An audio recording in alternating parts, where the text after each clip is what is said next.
Good afternoon, madam. Are you able to hear me? Valli, madam? Yes, Simi. Okay, madam.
A very good afternoon and a warm welcome to all the officials, guests, and participants to today's webinar on online safety and best practices. The webinar is being conducted by Information Security Education Awareness ISEA and Computer Emergency Response Team India CERTIN as part of National Cybersecurity Awareness Month 2024. Information Security Education and Awareness, ISEA, is an initiative of Ministry of Electronics and Information Technology, MeitY, Government of India, with an objective of capacity building in the area of information security, training of government personnel, and creation of mass awareness on information security. The project is being implemented through 52 institutions for academic activities, 16 implementing agencies with 1 coordinating agencies for training at CDAC Hyderabad as coordinating agency for National Awareness Program. Today, ISEA and CERTIN conducts the Cybersecurity Awareness Webinar to make the participants aware about various threats, attacks, vulnerabilities, hygienic online practices for attack prevention and secured online measures. We sincerely hope that the seminar will benefit the participants in understanding the subject and gaining useful information on cybersecurity. A hearty welcome to one and all once again. Before we proceed with today's session, Let me introduce you briefly to the initiatives at ISEA CDAC Hyderabad.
A very good afternoon and welcome, a very warm welcome to all the officials, guest participants to today's webinar on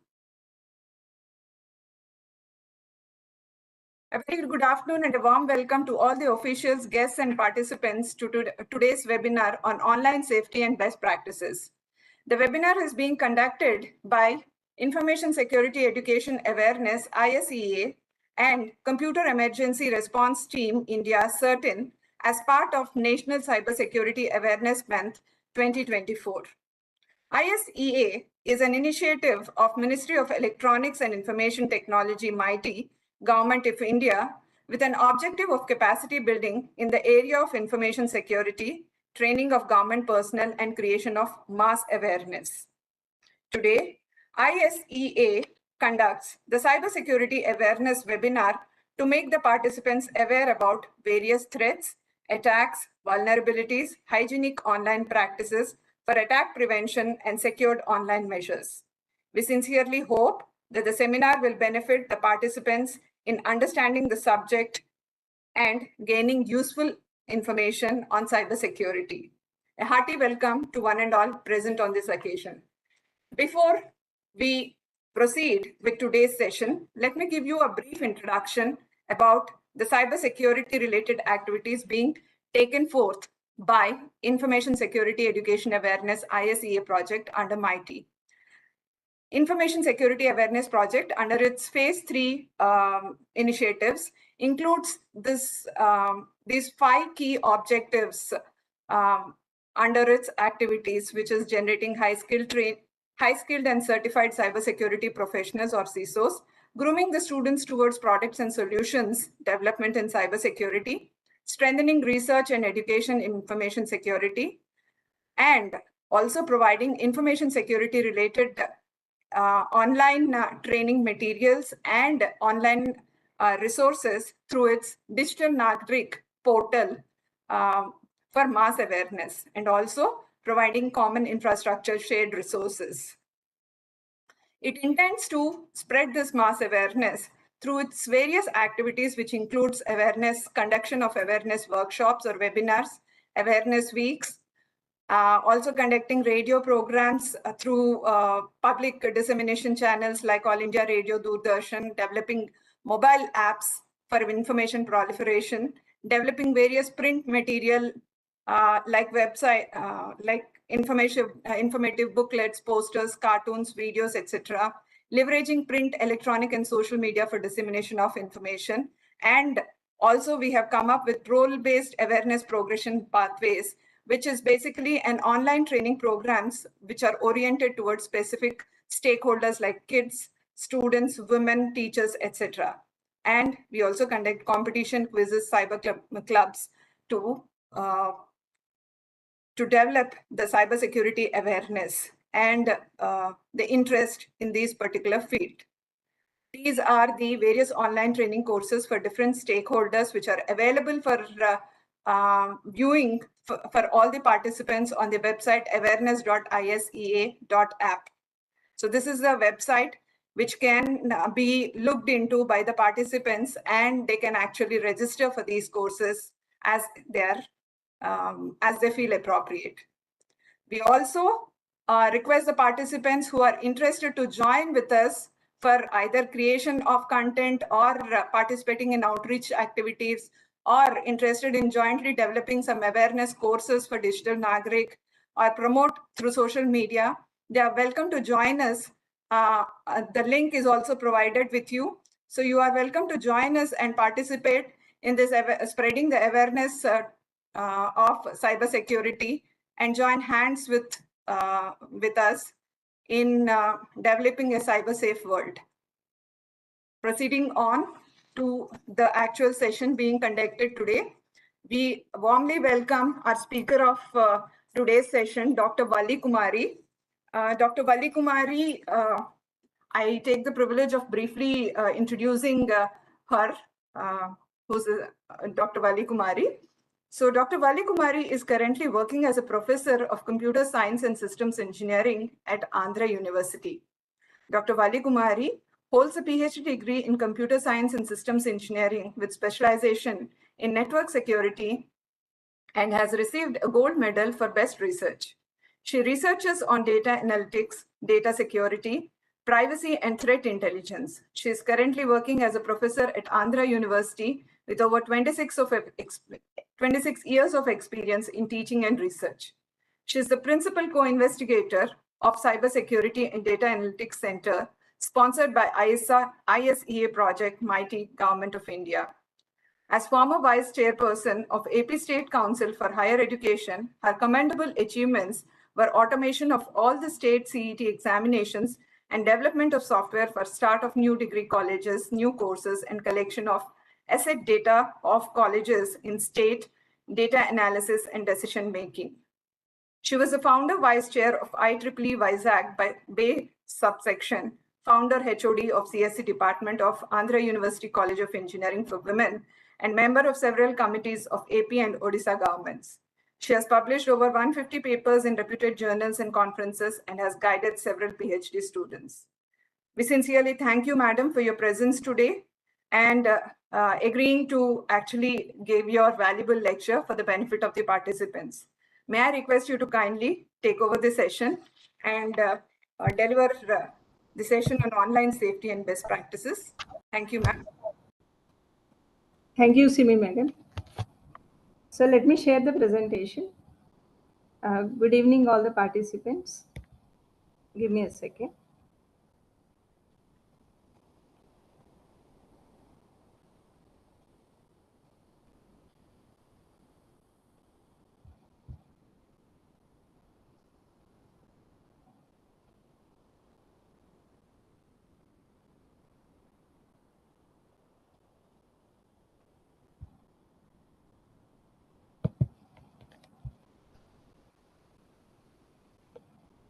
Hope you can see the screen.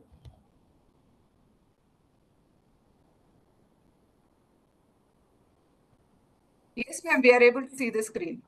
Sure. Thank you.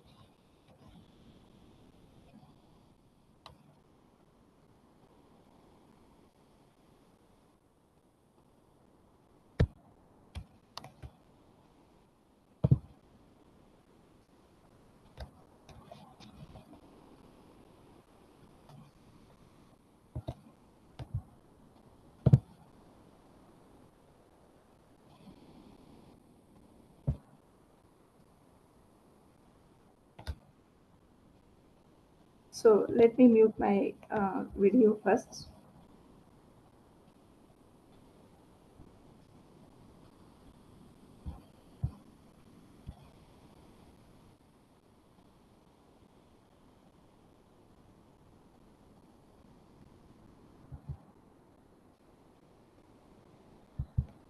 Yes.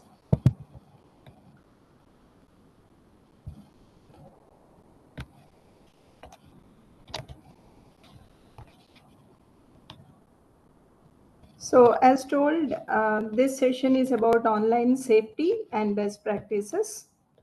I'll make you walk through a few case studies which you will be interested in knowing that small care, if people had taken huge losses, damage to reputation would have been mitigated or reduced or prevented uh, if they had followed some best practices.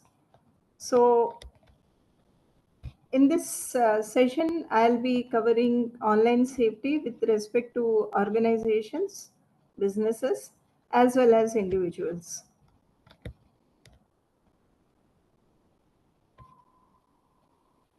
So, digitalization is accelerating, as all of us are aware, especially in India over the past 2 decades, almost small and big, government and private, educational institutions and uh, any businesses, all of them are uh, undergoing huge automation. And after COVID, we have seen even small business people, even street market vendors, and all of them are now on phone pay or paytm, and more people are joining this internet. So more data is coming in to the cloud or to the internet, and cyber crimes are also equally increasing. Um, as per certain, India experienced over 14 lakh cybersecurity incidents in 2022.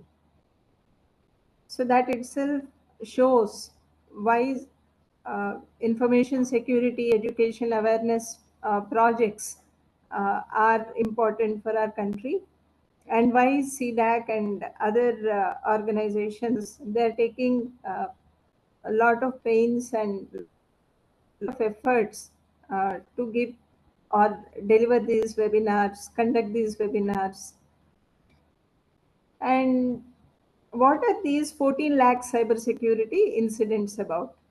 So when I went through certain, I came through these attacks. One was website intrusion and malware propagation. There were 2,164 incidents in just 2022 alone. Then virus or malicious code, about 1,61,000 plus. Phishing, about 1714 incidents. known incidents. And then website defacements, unauthorized network scanning and probing, vulnerable service, amounting to 8,75,000 plus incidents. And other attacks like DDoS attacks, data breaches, ransomware attacks, the reported ones were 5,517. All of these put together are 14 lakh plus in just 2022 alone. So, what does this mean to us as an organization, as an individual?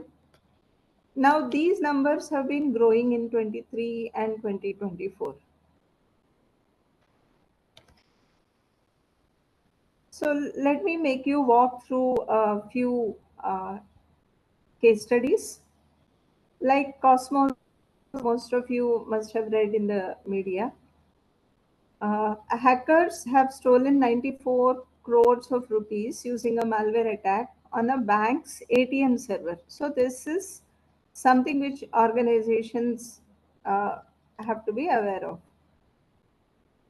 So, what has happened was like critical financial data was compromised due to outdated software. Means the software was not up to date, vulnerabilities were exploited, and their sensitive data was all breached. So all this happened in just 3 days. And what did these attackers do? So they induced a malware in which several cloned debit cards of the bank were used from different parts of the country, India, as well as 28 other countries. All this in just 7 hours. And the reason was their server software was outdated.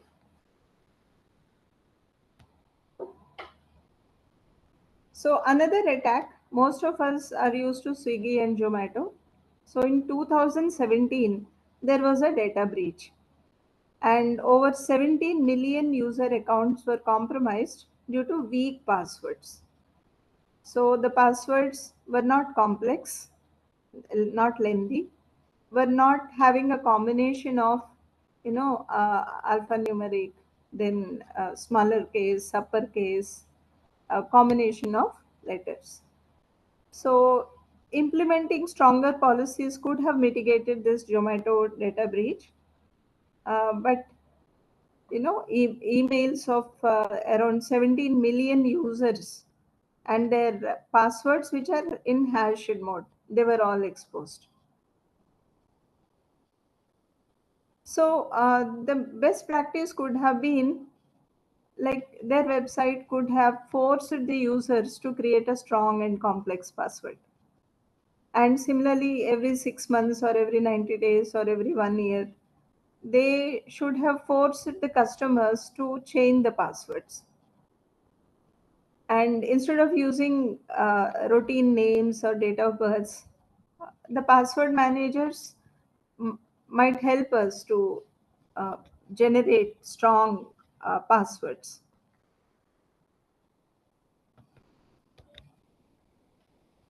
A company like Wipro, so it was hit by phishing attack. Most of us are observing phishing attacks these days.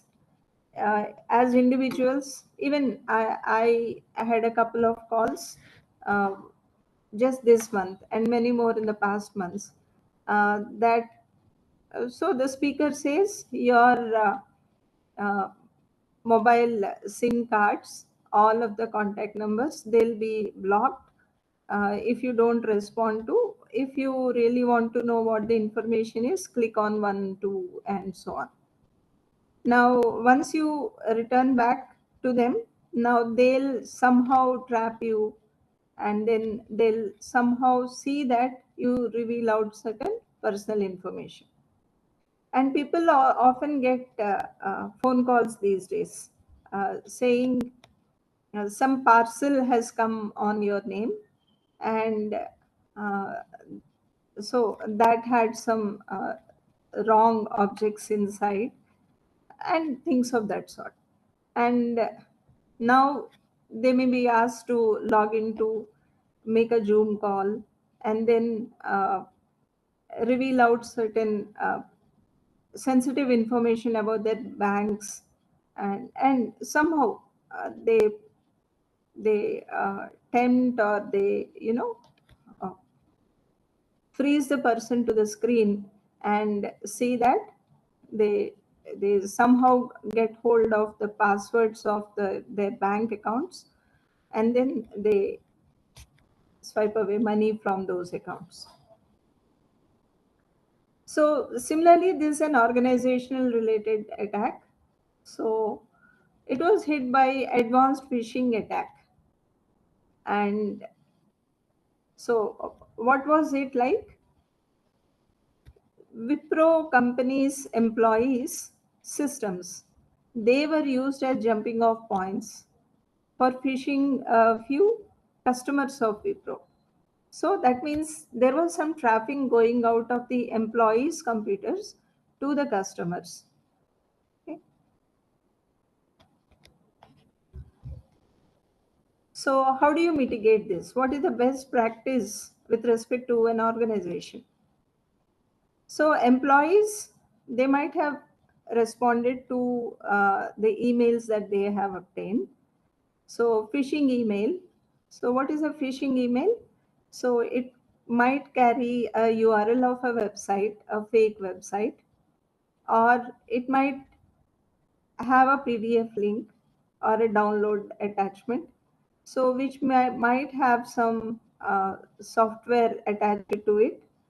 Okay, and you are unknowingly downloading some malware into your machine by clicking on that link, and that may lead to your laptop or your computer's compromise.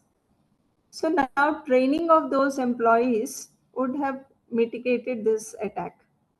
And so the best practice is employee training and awareness. Regularly conduct cybersecurity training to educate employees on recognizing phishing, malware, and other attacks.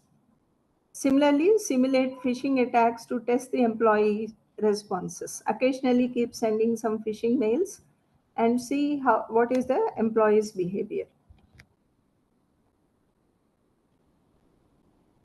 Now, what if you get an email uh, sounding as though it is from your boss? Just examine the email ID, the from address, and look at resemblances with your boss's actual email. So a zero might replace an O, or you might be given a link which is familiar to you, but one or two digits might have changed. Okay, so if you click on those, your machine is likely to get compromised. And how do you check whether a particular link is genuine or not? You can make use of certain tools like virustotal.com. You can just go and cut and paste that link to that virustotal.com, and then it will directly give you whether that website is injected with malware or it is a phishing website, and so on. And similarly, if you have some attachments in the email, now you can directly scan those attachments in the virustotal.com, or if your computer already has an anti virus software, you can scan it and then accordingly take a decision.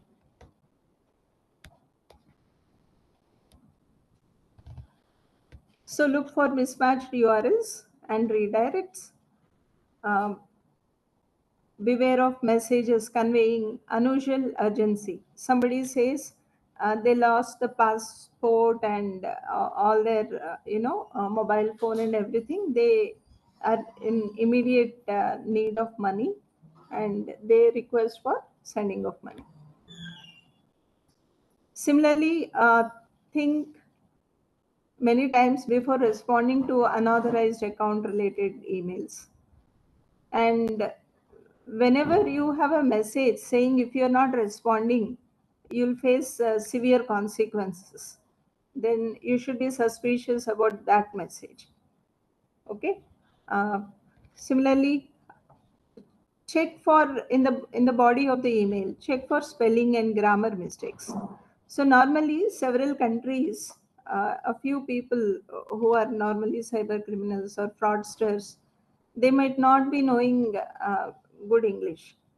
So the grammar and the way the message is framed, you can make out whether it is a genuine person or not.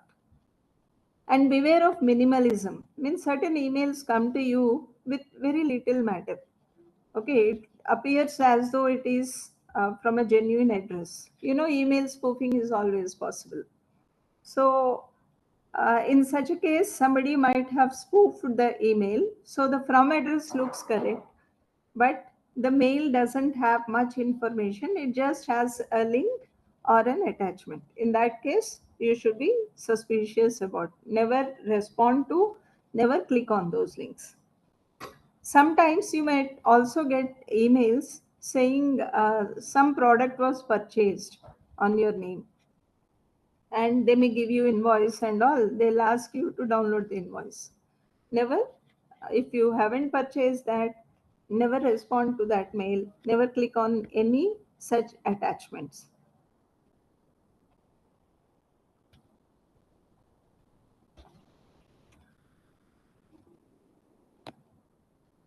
So how do you know it is a fake mail? One another thing could be like for Gmail, for instance, you can click on the three dots that you get on the email, and then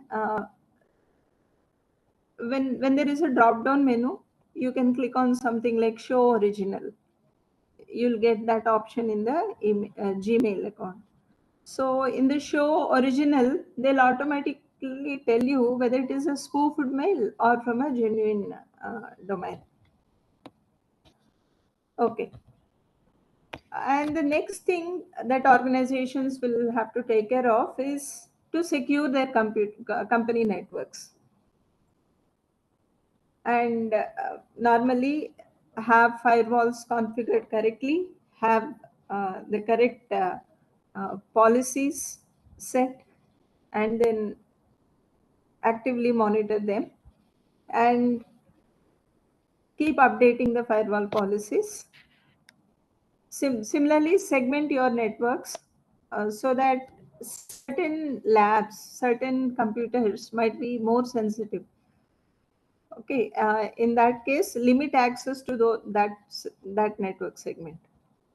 Wherever necessary, you may implement VPNs, uh, because if you are supposed to access your servers or access certain uh, you know data, then you might need some secure access mechanism. For that, we might go in for VPNs. Like for instance, in 2020, there was a ransomware attack on Indian pharmaceutical companies, and the reason was poor network segmentation. So that malware, which is a ransomware, had spread across the entire organization. So the company had to suffer because of certain holding of certain operations for some time. Like for instance, um, two hospitals and pharma company hit by ransomware attack in a month, and some pharmaceutical industry, there was a data breach.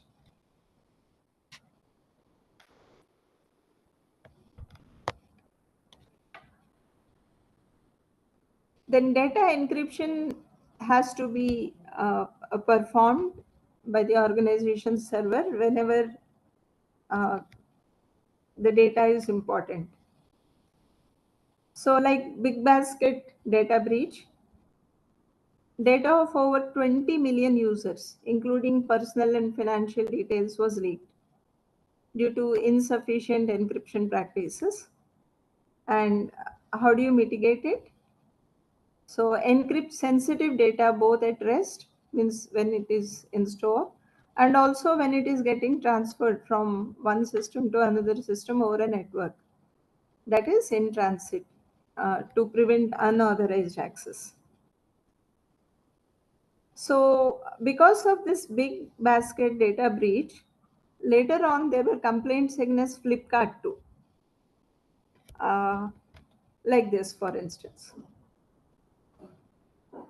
So only Flipkart's name has come out and got popular. Could have extended to other websites as well. And why this happened? So Big Basket users use the same credentials for Flipkart as well. Means the same username, means mail ID and password was used for both the websites. So now one of the consumers, okay, he received messages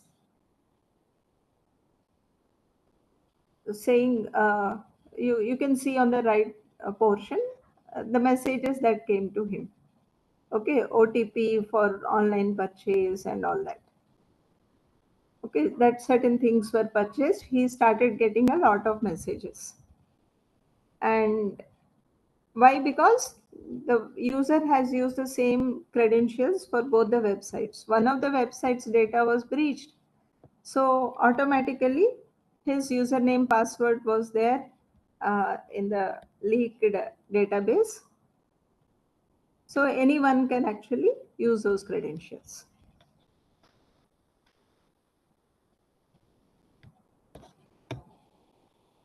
And ransomware attack. What is a ransomware attack? So here a malware gets injected and could be like the whole data in the servers or in the system uh, will be encrypted, and only if a ransom is paid, then they'll be given a key to unlock and then decrypt all the things. So Petya ransomware cyber attack, it has affected many computers, networks of some global firms in what is being seen as a massive cyber attack. And like WannaCry ransomware was something which had made waves in 2017. Okay, so why does this cyber attack happen? It is because operating system software, firmwares, they're not up to date. Okay, there might be vulnerabilities, and there are a lot of exploits available for each of those vulnerabilities. There are a lot of tools which can run these exploits. So the best thing to mitigate or keep away from these kinds of attacks is update your OS or the firmwares and uh, patch the vulnerabilities.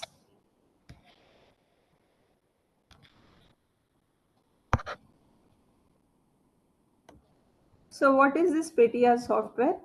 It's a family of encrypting malware, and it targets Microsoft Windows based systems. It infects the boot records and executes a payload, means a kind of a program that encrypts a hardware's file system table and prevents Windows from booting. And what does the cybercriminal do? They demand the user to make some payment in bitcoins in order to give the key. Once they get the key, they can decrypt it.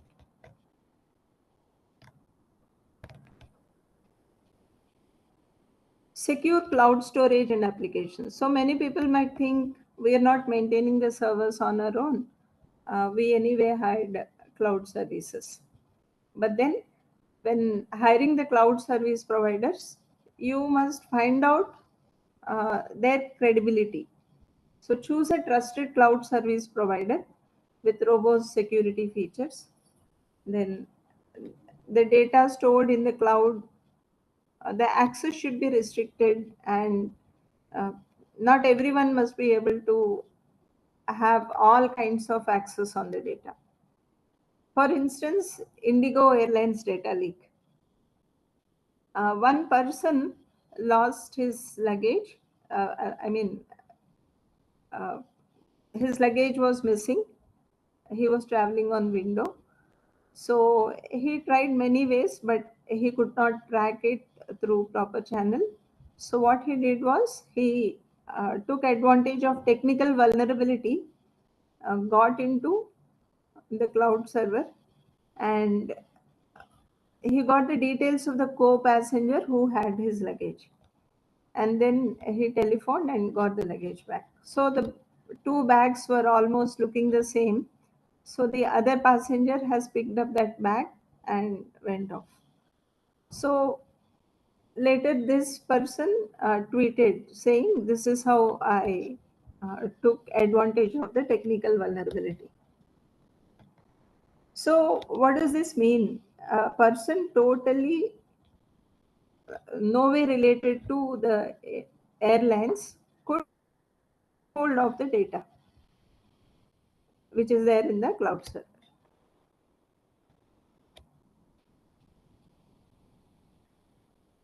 Then there was a ransomware attack on Indian Oil Corporation.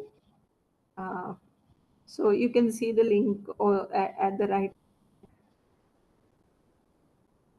So the attack disrupted operations, but the fortunate thing was that Indian Oil Corporation was able to recover due to a strong disaster recovery plan. So how can you recover back? Implement a regular backup schedule for critical data and systems. Means okay, either store them in cloud or store them offsite. Okay, and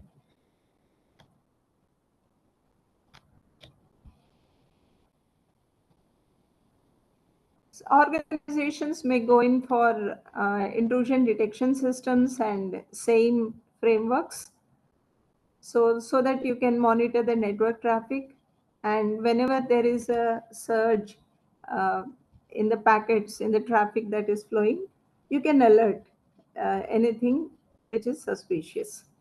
Every company should also have an incident response plan.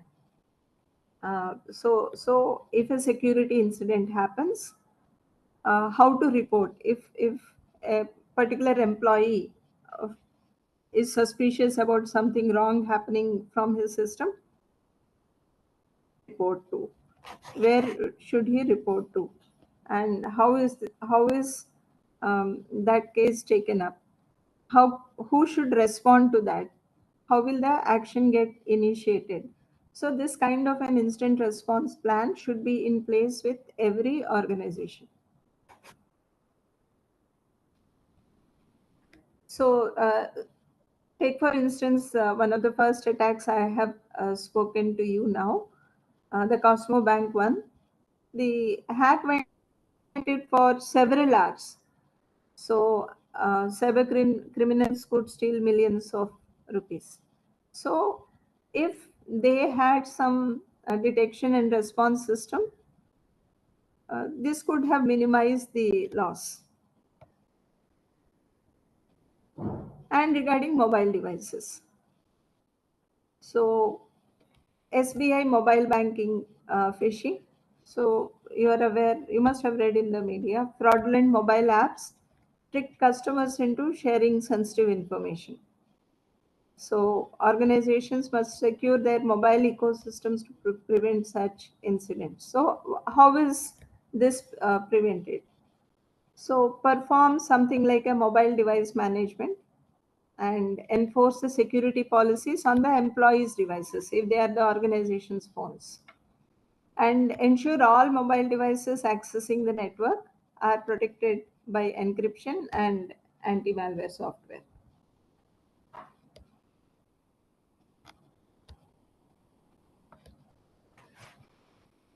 So regarding banks, like keep changing your login profile or transaction password immediately and report the incident to the bank, and check your account statement and ensure that it is correct in every respect.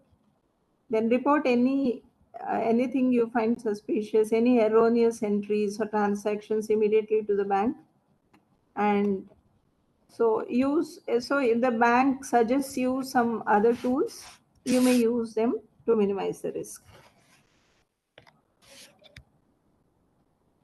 And then we may also use multi-factor authentication if you have sensitive data in your servers, in your organization's database.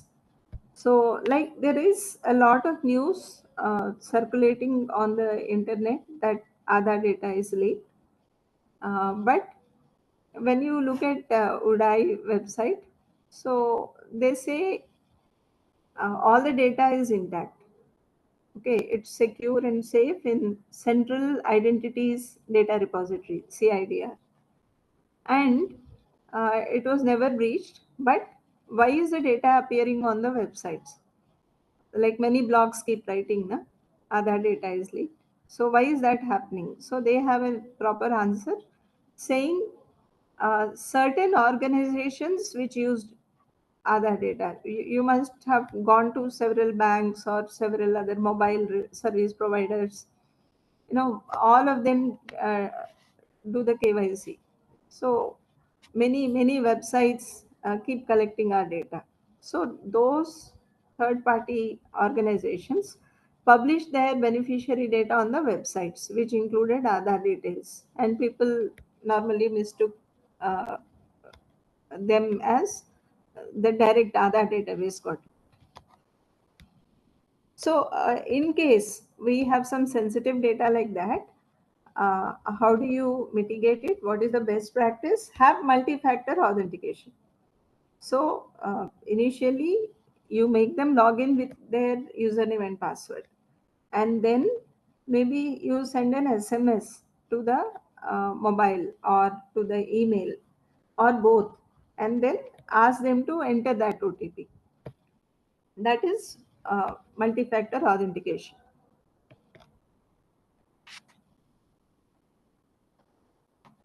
And as organizations, whenever we collect data, like our organization collects data from the students, okay, so and the faculty and the other non-teaching employees.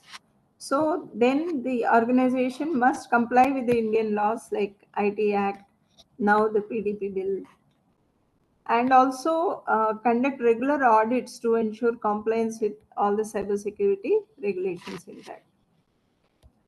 So, with the implementation of PDP bill, and now we'll be having more stricter guidelines on how to handle the data.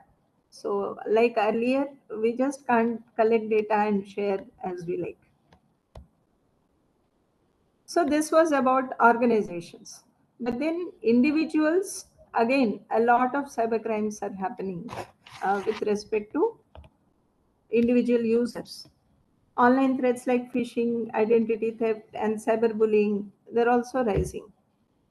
And as per IAMAI statistics, India has over 850 million internet users in 2023. More the number of users, more is the data online, and so cyber criminals, fraudsters, they keep looking at this source for minting money. Like uh, phishing attack, ICICI Bank again. So to the customers, their vendor mail, and there were some links provided, and they tricked users into sharing OTPs and passwords.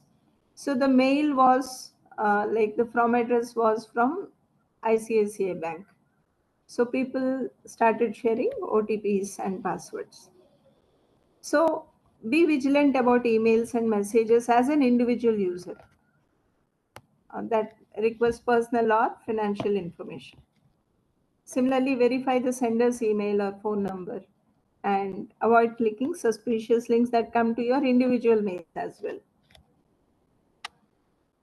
Like WannaCry is a ransomware attack, uh, so which again is because of some vulnerability in Windows OS software. So again, it was like the whole system gets encrypted, the data gets encrypted, and you cannot open your files. So they ask you to send money in bitcoins, and so they're anonymous. Only when you get the key, you can unlock your files.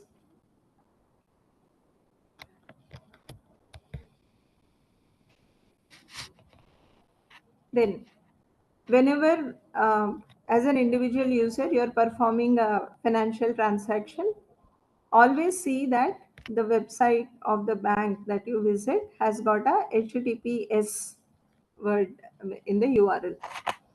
So that means it is secure. You have something like secure socket layer. Means you have some digital certificates, some keys for encryption, for authentication, and the stuff.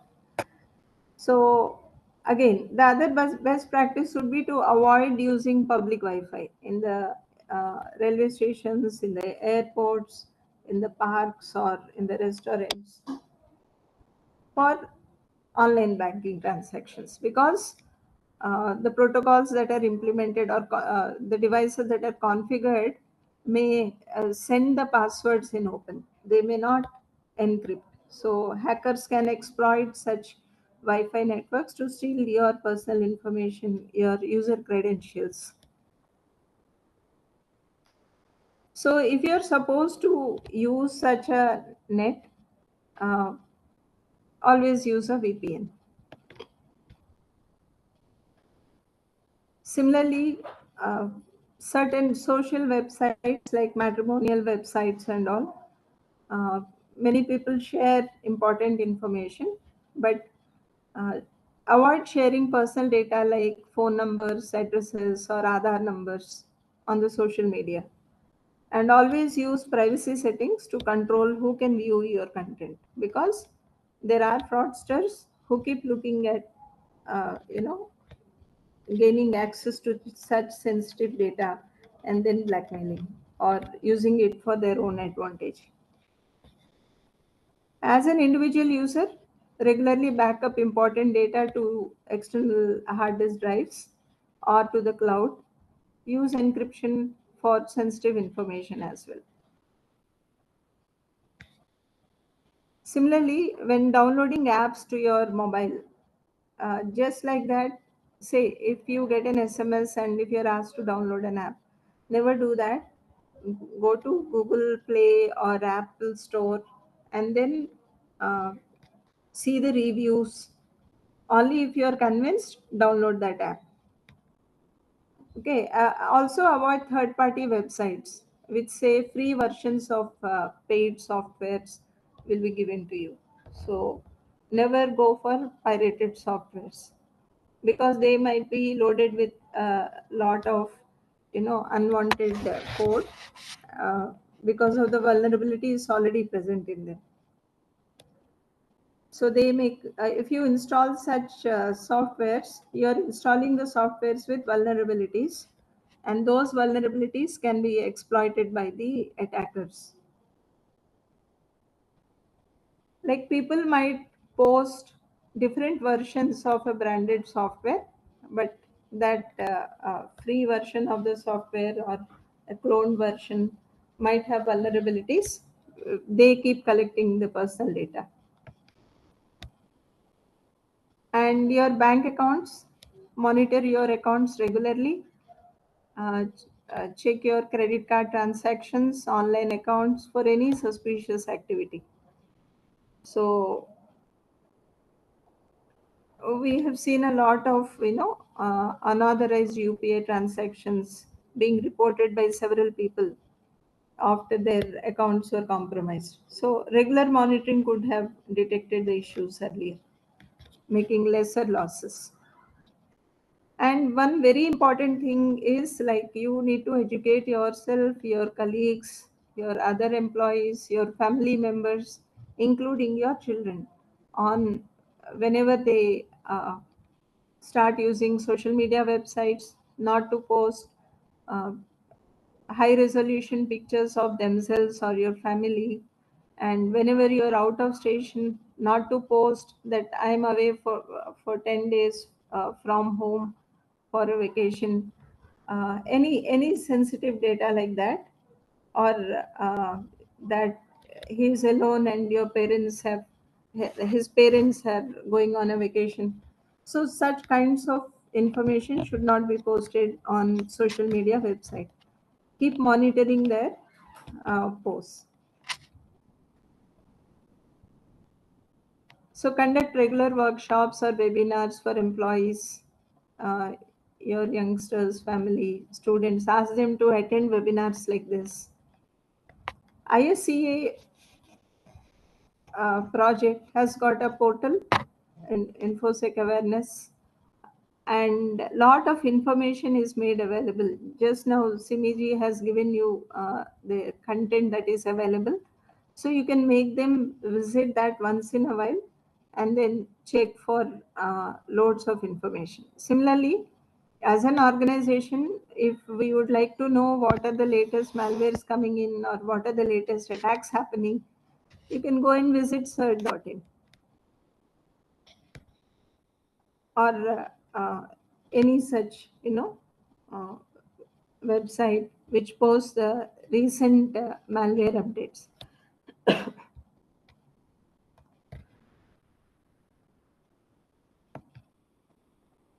So to sum up, use strong passwords, be aware of phishing scams, keep your softwares up to date. Whenever you are using financial transactions, ensure the website uses HTTPS and a lock.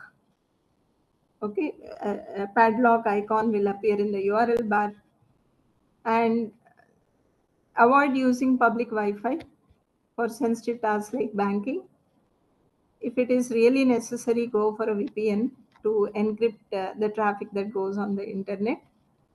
And on the social media websites, limit sharing of personal information, your phone numbers, addresses, travel plans, and your high resolution photos. Similarly, in the social media platforms, privacy settings can be used to control who can see your posts, your information, your friends or your groups, or everyone out there in the internet. Then back up your data regularly, either to the cloud or to an external hard drive. And because in case of a ransomware attack, the whole data can be lost. So even then, you can recover your data if you save a copy of it. And whenever you're downloading softwares, download them from trusted sources. And okay, and whenever you're installing softwares or loading some files into your system, scan them with antivirus software. Monitor your accounts and devices. So regularly check your bank statements, credit reports, social media accounts for any unauthorized activity. Then educate yourself and others. So online safety requires a multi-layered approach: strong passwords, multi-factor authentication, encryption, employee training, and network security. Regular software updates and a strong incident response plan are very much crucial for organizations. And compliance with Indian cybersecurity laws is vital for legal and operational integrity. So investing in cybersecurity measures today will save the organizations from significant losses tomorrow. And likewise, individuals should get up to date and keep checking all their data to be intact. Do the same things as mentioned here, as well as educate your family members, young and the old members too, equally well. Thank you all. Simiji? Yes, ma'am. Yes, ma'am. Thank you so much, ma'am, for the informative session on the online safety and the best practices. I'm sure all the participants might have gained a good amount of inputs in understanding about the security related practices from your session. The session is now open for any questions which they might want to ask, madam. So any questions, participants can post it in the chat box so that it can be answered by Madam. So I think there are not many questions, Madam, which have come up earlier also, apart from one query related to the, the certificate for the webinar, which I've already clarified. I've shared with the participants the link to our online quizzes and online quizzes and online pledges, which are being conducted as part of the NCSM National Cybersecurity Awareness Month.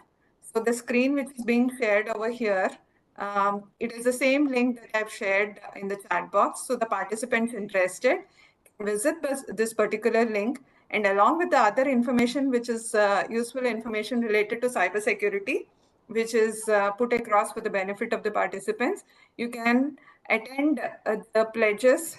I mean, you can take the pledges, the quizzes related. You can click on those particular links which are provided and attend them and get the certificate. With this, we come to the end of the session, and I would like to thank all the participants and Valli Madam especially for their valuable time and support in conduction of the session. Thank you, Madam. Thank you, Madam. Thank you, all the participants.